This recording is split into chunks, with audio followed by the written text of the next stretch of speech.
Hola, ¿qué tal amigos? ¿Cómo están? Bienvenidos a un nuevo video y este es un video que ya llevaba prometiendo hace mucho tiempo, bastante tiempo diría yo, pero apenas tuve oportunidad de grabarlo y pues tenía muchas ganas de hacer este video. Pero vamos por partes. Este video, como ya dije, tenía unas cuantas también dudas de hacerlo y de cómo hacerlo, y creo que esta es la estructura que va a tomar este video, y empezaré justamente por contarles mi historia con las obras de Rumiko Takahashi. Ya lo he contado en varios videos, en algunos directos, etcétera, etcétera, etcétera. Ya lo saben, Rumiko Takahashi y sus obras en particular han marcado toda mi vida. Cuando era una niña, cuando era pequeña, justamente Ranma y medio se estaba transmitiendo por televisión y a mí me encantaba ver Ranma y medio en televisión. Y como ya he dicho también muchas veces, yo estaba ansiosa por llegar a casa, prender la televisión y ver Ranma y medio, porque justamente coincidía con los tiempos en los que yo regresaba a mi casa de entrenamiento. E incluso el primer manga que compré fue uno de Ranma y medio. Ya lo conté en el video que se llama Mis Mangas, donde justamente fue un manga publicado por Viz Select Comics, actualmente conocido como Viz Media.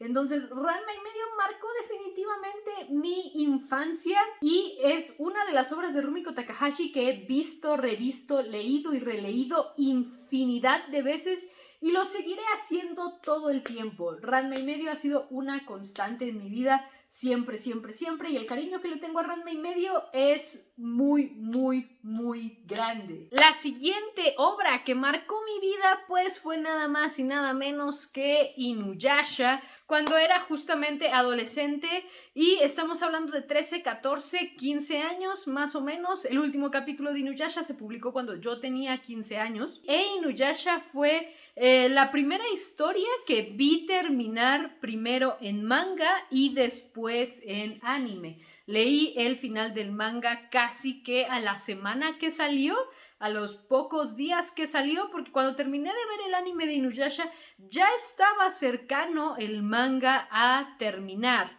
E Inuyasha, sin duda alguna, también es una de las obras que más quiero de Rumiko Takahashi, que más me encanta, y durante muchos años la consideré la mejor obra de Rumiko Takahashi. Haciendo el siguiente salto, vámonos con Kyokai no Rine, y Kyokai no Rine es justamente el primer manga que seguí de principio a fin, semana con semana, y definitivamente no me arrepiento de nada. A pesar de que Kyokai no Rine definitivamente es una de las obras que la gran mayoría de la gente considera es la más flojilla de Rumiko Takahashi, para mí tiene el encanto particular de que fue el primer manga que seguí semana a semana y sufría mucho por conseguir el manga después de 2011. De 2009 a 2011, muchos sabrán, Viz Media tenía un acuerdo para publicarlo simultáneamente, y de hecho Kyokai no Rine fue uno de los primeros mangas, si no el primero, en publicarse simultáneamente entre Japón y Estados Unidos. Pero después del terremoto de Tokio, Fukushima, justamente dejaron de hacer esta publicación simultánea, y conseguir Rine semana a semana después de esos eventos era toda una odisea. Cuando saben cuántas veces leí Rine en 1001 idiomas, era muy complicado conseguir incluso el RAW de Rine. Cuando conseguir el RAW de, por ejemplo, la Shonen Sunday en general, no era tan complicado ya para esos años, para 2011, para 2012. Y bueno, a día de hoy puedes comprar la Shonen Sunday por Amazon Japón y tenerla en tu Kindle en cuestión de segundos. Fue una transición muy extraña, y esa transición la viví también siguiendo semanalmente Rine. Y después de Rine viene mi historia con Mao, que esa es una historia mucho más larga, también la llegué a contar, creo que fue en el video de 100 suscriptores. donde también les platicaba justamente que Mao de cierta forma me animó en un momento muy difícil de mi vida y Mao es la razón por la que existe este canal y de Mao mismo y de la existencia de este canal mismo nació la necesidad de ver las pocas obras de Rumiko Takahashi que me faltaban. Como ya he contado también anteriormente, por ahí del año 2013-2014, en un viaje en carretera leí One Pound Gospel y después de One Pound Gospel he leído algunas cuantas historias cortas de Rumiko, no todas, no puedo decir que leí todas, pero he leído algunas cuantas que también me gustan.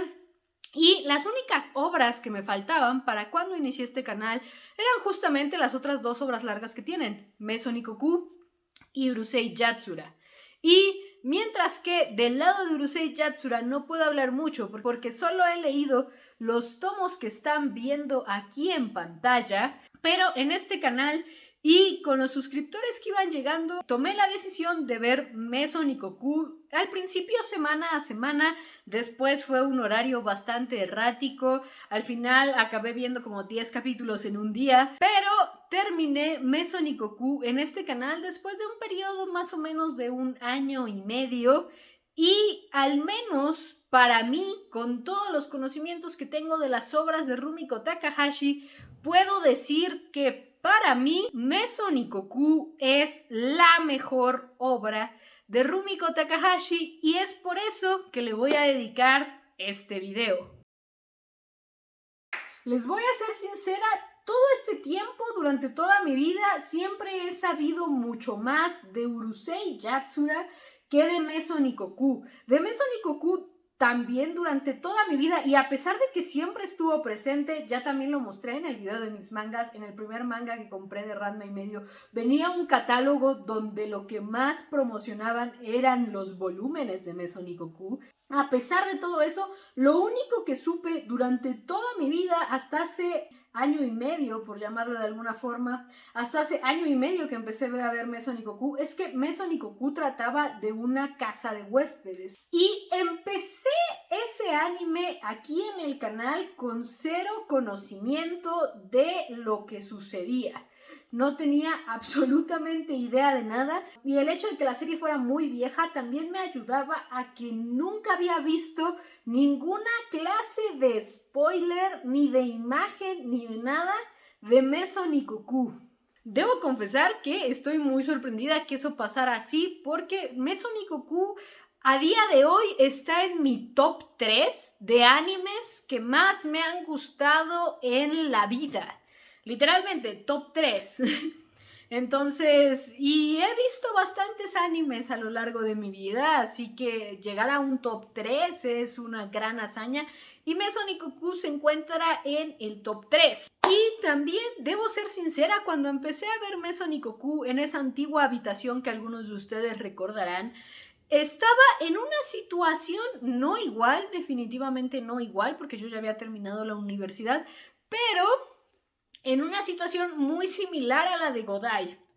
Y el hecho de identificarme con el personaje de Godai ayudó mucho, uno, a que siguiera viendo Meso Nikoku y también a que esta serie me impactara bastante a mis 24 años, que fue cuando la empecé a ver, y obviamente rematara ese impacto a los 26, que fue cuando la terminé de ver. Entonces Meso Nikoku ha sido una historia que realmente ha impactado en mi vida y estoy muy feliz de haberla empezado en este canal.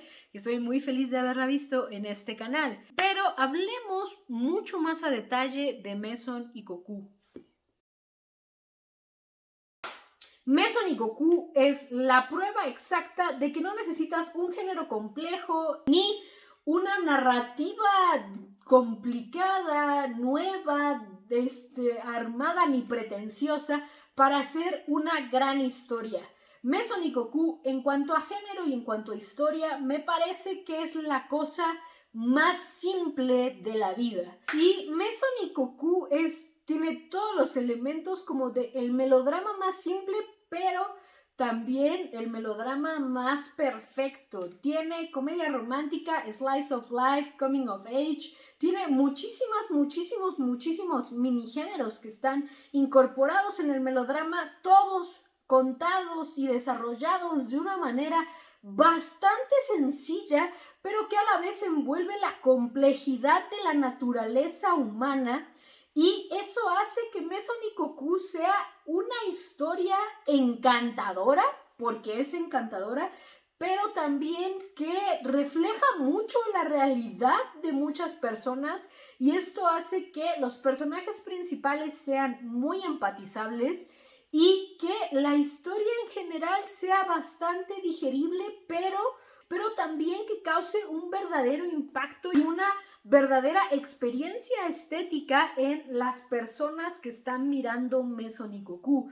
Definitivamente, Maison Ikkoku es la prueba de que no necesitas ser pretencioso para hacer una gran historia, y Maison Ikkoku es una gran historia utilizando los elementos más simples de la composición narrativa. A partir de este momento en el video, si no han visto Maison Ikkoku, les pido por favor que, si no les gustan los spoilers, dejen este video para después vayan, vean Maison Ikkoku, lean Maison Ikkoku, los invito muchísimo a que lo hagan. Y después regresen a este video porque probablemente a partir de aquí va a haber muchos spoilers. Y voy a empezar esta sección hablando de mi personaje favorito de Maison Ikkoku, mi personaje favorito de todos los que ha creado Rumiko, y también uno de mis personajes favoritos en ficción en general. Y ese personaje es Kyoko Otonashi. Debo decirlo, los primeros capítulos de Maison Ikkoku, la primera mitad de Maison Ikkoku, porque al final del video iremos a eso, Maison Ikkoku está dividido en dos partes, al menos desde mi perspectiva. En la gran mayoría de la primera parte de Maison Ikkoku, empatizar con Kyoko me parecía no solo difícil, sino que imposible. Podía entender sus sentimientos, podía entender su construcción como personaje, y desde el principio, y lo mencioné en esos videos en su momento, me gustaba mucho cómo Rumiko Takahashi fue construyendo a Kyoko y cómo justamente te muestran la evolución del personaje de Kyoko de un personaje que se encontraba total y completamente estancado después de la muerte de su marido, de Soichiro, hasta el final de la historia, que justamente es casarse con Godai y tener una hija con Godai. Toda esa evolución me encanta mucho cómo la construyó Rumiko, y desde un principio me gustaba mucho cómo fue armándose esa relación. Y me encantaba la sutil forma en la que Rumiko te mostraba esa evolución, porque no te la tiraba en la cara y mira, evolución de personaje. No, eran pequeños diálogos, pequeñas sutilezas,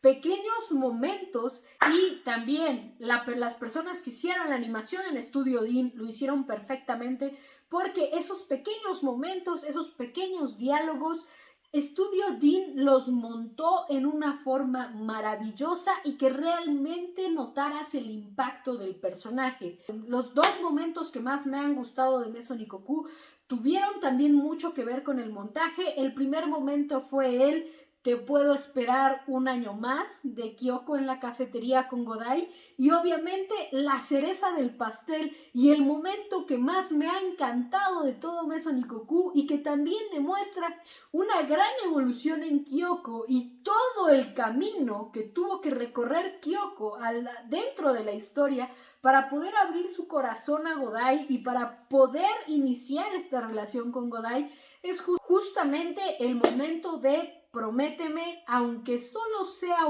por un día, que nunca me dejarás sola", que en pocas palabras le dice a Godai: no te mueras antes que yo, aunque sea por un día, vive, güey. Realmente me parece un diálogo muy poderoso, y no solo eso, que también demuestra y engloba todo el sufrimiento de Kyoko y toda la evolución de Kyoko que viste a lo largo de 96 capítulos en el anime. Y definitivamente la construcción, la evolución de Kyoko me gusta muchísimo, muchísimo, muchísimo, aunque hay algunos rasgos del personaje de Kyoko que no son de mi total agrado. Por ejemplo, la personalidad de Kyoko como tal, nunca fui muy fan. Pero a pesar de eso, Kyoko me parece el mejor personaje que ha escrito Rumiko, el que tiene una evolución impecable, y el que también Studio Dean hizo algo muy muy padre en el montaje de las escenas. Y de verdad estoy encantada, fascinada, enamorada, perdida de Kyoko Otonashi como personaje y de todo el camino que Rumiko Takahashi planteó dentro de la narración de Mason Ikkoku. Vamos con el favorito de todos, Godai, Yusaku Godai. Y Yusaku Godai no queda otra cosa mejor que describirla más que encantador. Me parece un personaje encantador durante todo el transcurso de la historia, y también me parece que es el personaje más humano que ha escrito Rumiko, y eso lo hace el más identificable, el más empatizable dentro de probablemente todo el universo de Rumiko. Es muy fácil empatizar con Godai, es muy fácil querer a Godai, es muy fácil ver a Godai como una persona real, porque todos los sucesos que le pasan a lo largo de todo el manga de Mason Ikkoku son sucesos que a cualquiera de nosotros nos podrían haber pasado, o nos van a pasar, o nos pasaron alguna vez, o nos están pasando en este momento.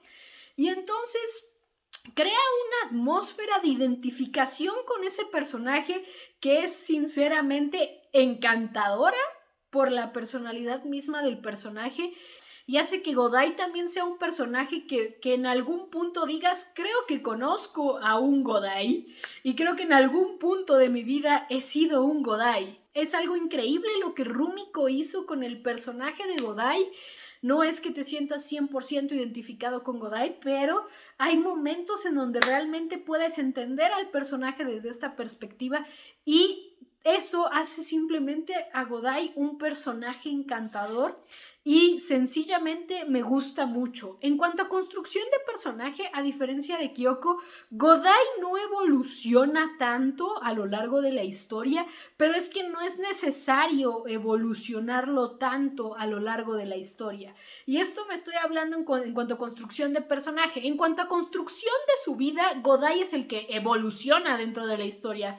Kyoko empieza la historia y termina la historia siendo la casera, y Godai evoluciona en su vida justamente de un cateador, como lo traducían en los subtítulos al castellano, como un cateador, como un chico que no tiene como oficio ni beneficio, como dirían tal vez aquí en México, y terminamos la historia justamente con un chico que ya tiene su vida mucho más resuelta, no 100% resuelta, pero mucho más resuelta, ya tiene claro qué es lo que quiere hacer en la vida, ya tiene mucho más estabilidad económica y emocional que como empezamos la historia. Y entonces, a pesar de que el personaje de Godai en cuanto a construcción como personaje se queda estático, la vida de Godai, a diferencia de la de Kyoko, no se queda estática, y eso muestra otro tipo de evolución en un personaje que no es precisamente directo al personaje mismo, sino a las circunstancias que rodean al personaje, y muestra justamente esta parte del coming of age. Y no es un coming of age de golpe, con drama, con sufrimiento, con que se le muere alguien. No. Es un coming of age retratado de la manera más cotidiana posible, que aún así, por toda esta empatía que creas con Godai, te impacta de una forma muy muy grande. Y entonces creo que al menos del lado de Godai, su coming of age me parece una de las cosas que también más encantan en Mason Ikkoku. Mason Ikkoku no sería Mason Ikkoku sin los fabulosos inquilinos de Mason Ikkoku, divididos en Ichinose, Yotsuya y Akemi. Obviamente en el manga tengo entendido que también Nikaido juega un papel importante. Cuando vea el manga seguramente haga una revisita a este video, y tal vez haga alguna segunda parte de este video donde hable tal vez de las diferencias de manga y anime, y en ese momento meta a Nikaido. Pero en el anime tenemos a Ichinose, Akemi y Yotsuya, y todos son personajes que funcionan como la parte cómica de la serie, también funcionan como unos instigadores de problemáticas en la serie, muchas veces sus actitudes, los malentendidos que ellos mismos creaban, etcétera, etcétera, es lo que crea el conflicto en la serie. Entonces son estos agentes reactivos de la historia que son esenciales para que ese slice of life avance y no se quede estancado y podamos avanzar mucho más en la historia. Y sobre todo creo que Ichinose juega un papel muy importante en traducir a Kyoko, que de hecho es algo que otros personajes dentro del mundo de Rumiko también lo hacen. Ichinose, digamos que de cierta forma te traduce a Kyoko a partir de ciertos comentarios y ciertas acciones que tiene con ella. Y también tenemos al personaje de Akemi, que últimamente creo que es uno de los personajes más importantes para llegar a la conclusión de la historia. Sin Akemi se hubieran estancado en su relación y Akemi justamente fue ese último empujoncito para que pudiera concluir la historia y para que pudiera encajar todas las piezas que se habían construido a lo largo de 91 capítulos más o menos. Realmente Akemi también se vuelve un agente catalizador bastante importante dentro de la historia, y Yotsuya sencillamente creo que al menos en el lado de el anime funciona como un comic relief, y también me parece una referencia muy acertada a algo que cualquiera que haya vivido en una casa de huéspedes como yo podrá saber, que es justamente el vecino molesto que no sabes cómo se gana la vida. Y eso es lo que también hace que al menos a mí me encante Yotsuya,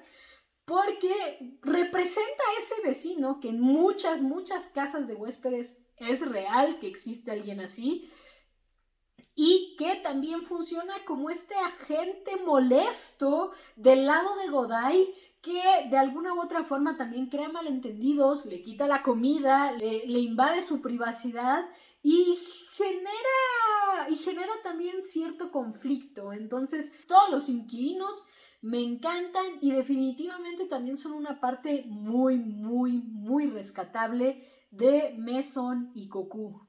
Y no sería una obra de Rumiko Takahashi si no hay rivales amorosos, y los rivales amorosos todos, absolutamente todos, son muy pertinentes.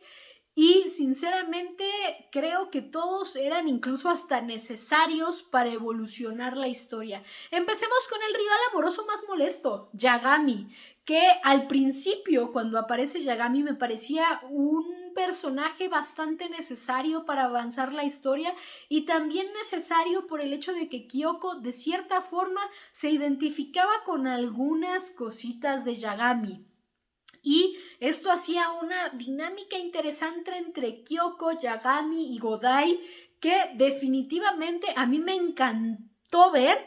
Y me decepcionó mucho que la directora la explicara toda en este capítulo donde la directora le explica todo a Yagami, y que tengo entendido fue el último capítulo de Yagami, por decirlo así, en el manga, y ese fue como el cierre de Yagami en el manga. En el anime creo que lo ordenaron distinto y el cierre de Yagami queda muy al aire, y tenemos toda esta parte donde Yagami se vuelve muy molesta metiéndose a la casa e insistiendo en la carta de recomendación para Godai.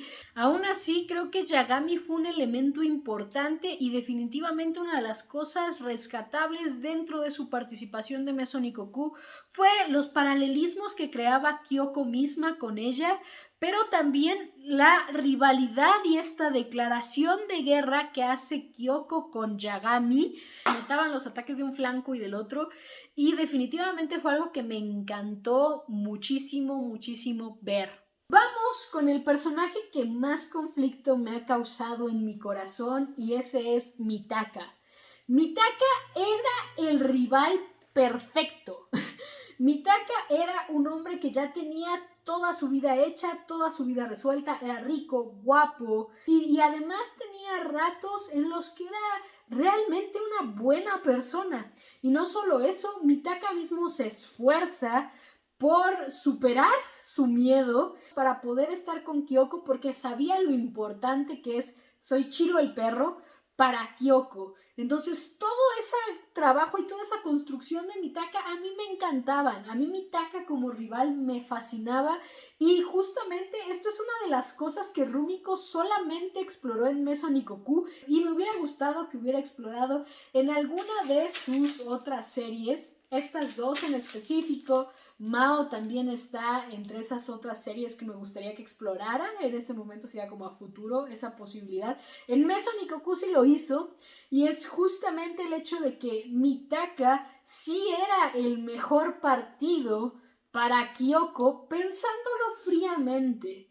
Y obviamente en ciertos momentos sí ves a Kyoko dudar de su razón frente a su corazón, porque realmente Mitaka era un buen partido. Obviamente lo que hace que se conflictúe mi corazón en cuanto a pensamientos sobre Mitaka es lo que sucede para cerrar este triángulo entre Kyoko, Mitaka y Godai, que es justamente Mitaka siendo un total y completo patán en los últimos capítulos y la parte donde lleva a Kyoko al hotel y demás. Realmente son cosas que a mí me tiraron a Mitaka del pedestal en el que tenía y lo dejaron en el subsuelo. Y me conflictúa mucho porque si ignorara que existe el capítulo del hospital donde se va a meter ahí sin que nadie lo invite y el capítulo donde le pone esta jugada con sus papás, luego se la lleva al hotel, luego como que medio la chantajea, si le quitamos esa parte, Mitaka me encanta, me gusta muchísimo y me parece el rival perfecto.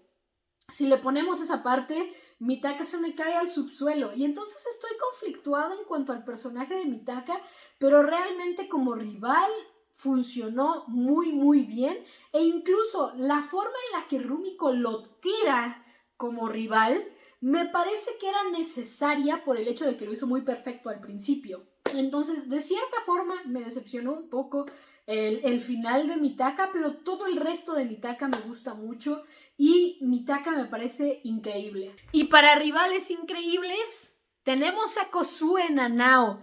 Definitivamente Kozue Nanao creo que ha sido la mejor forma en la que Rumiko Takahashi ha planteado un rival en probablemente todas sus historias. Un rival que realmente no es un rival porque Godai solo quiere a Kyoko, pero Godai hace cosas con Kozue que obviamente dan pie a que piensen que entre Godai y Kozue hay algo más. Kozue misma piensa que hay algo más. Godai va a comer a su casa, Godai no le niega ciertas cosas a Kozue y nunca le deja claro que ella no es a la que quiere. Y entonces esto conflictúa mucho porque Kozue es una buena chica y Kozue haría una muy bonita pareja con Godai también si lo piensas fríamente.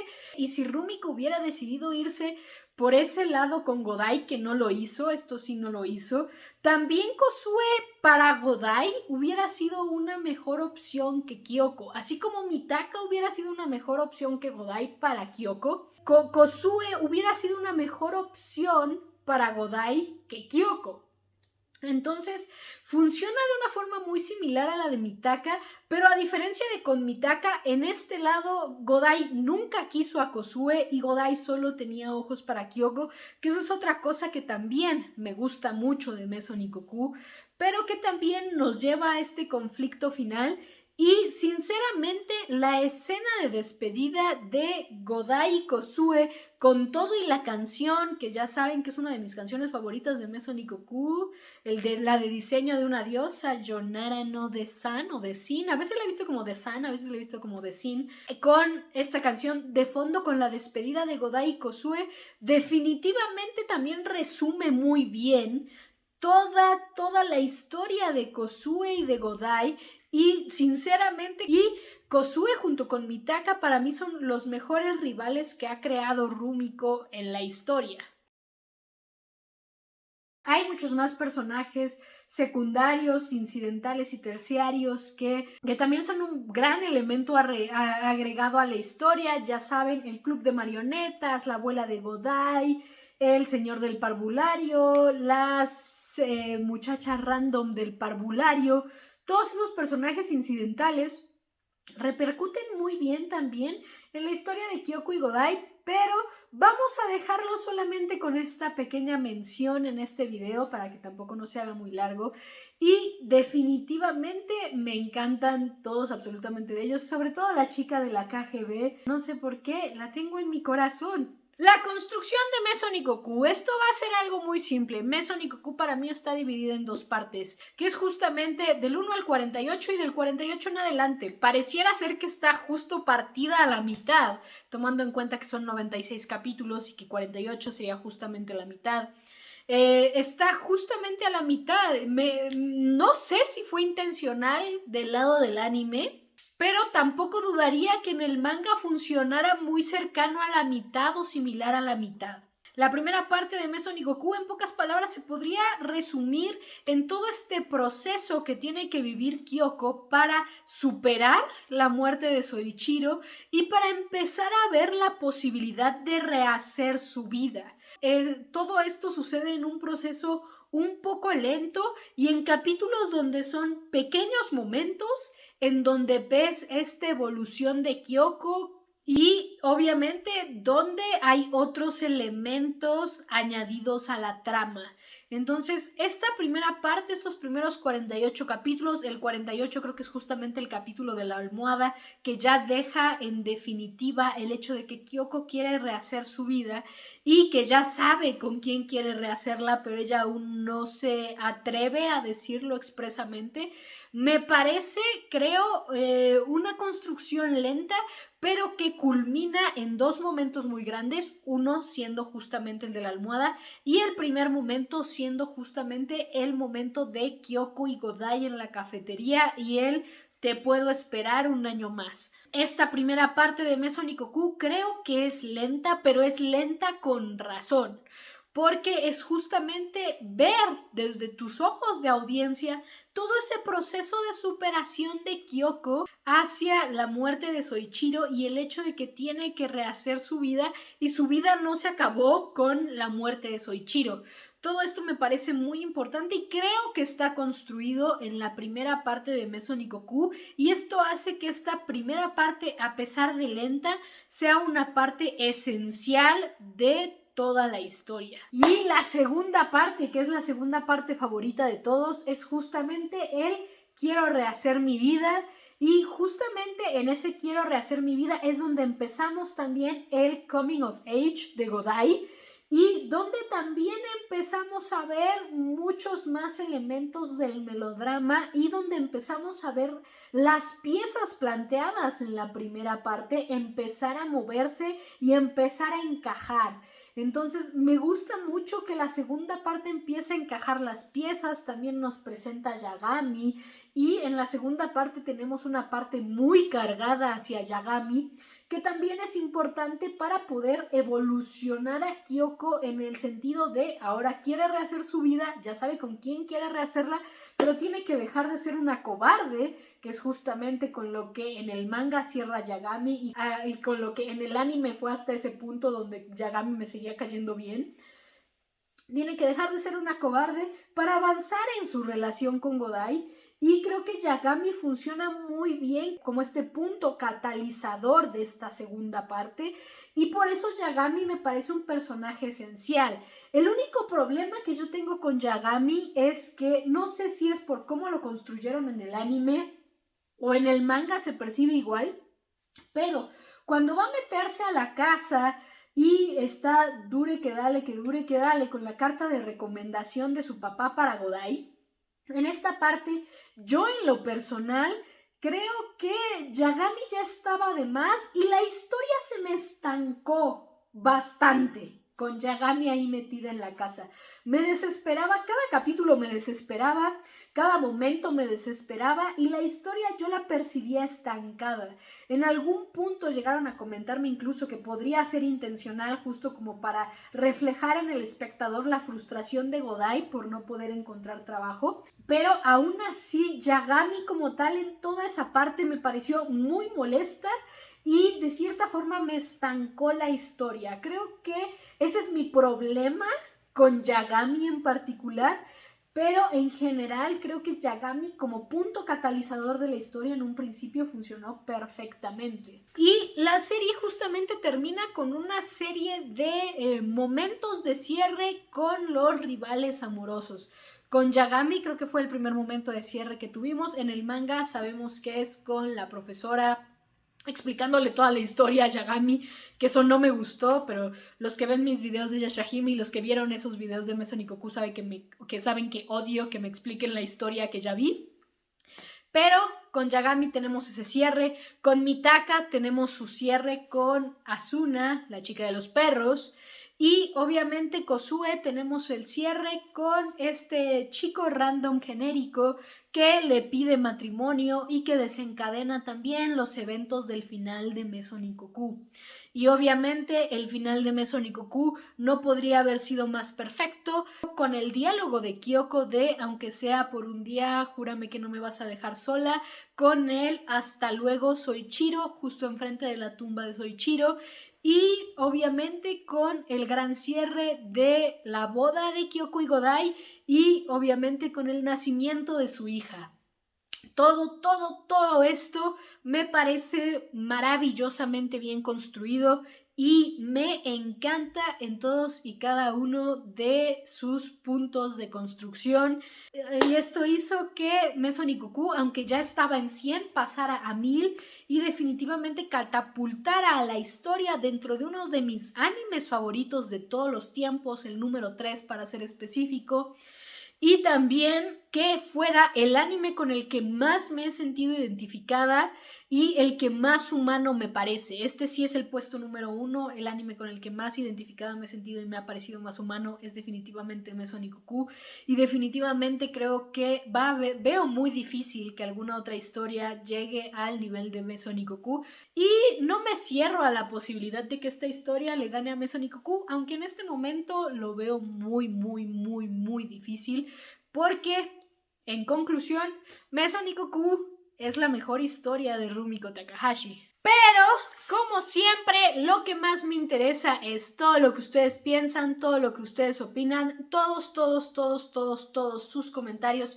Déjenlos acá abajo en los comentarios porque ya saben que yo los leo absolutamente todos. Y ya saben que también estoy intentando interactuar con todos los que comentan. Pero como siempre, si les gustó este video, denle like. Si es la primera vez que se están pasando por este canal o no se han suscrito a este canal, los invito a suscribirse. Y nos vemos en los próximos capítulos de Mao, en los próximos capítulos de Yashahime, en los próximos videos de Meso Nikoku, porque mi amor por Meso Nikoku va a continuar. Y aquí ya tengo preparado el tomo 2 para hacer review próximamente. Nos veremos también en los próximos videos de Meso Nikoku, en los próximos videos especiales. Una vez más, muchas gracias por ver estos videos. No olviden comentar, no olviden suscribirse. Nos vemos. Saiyan.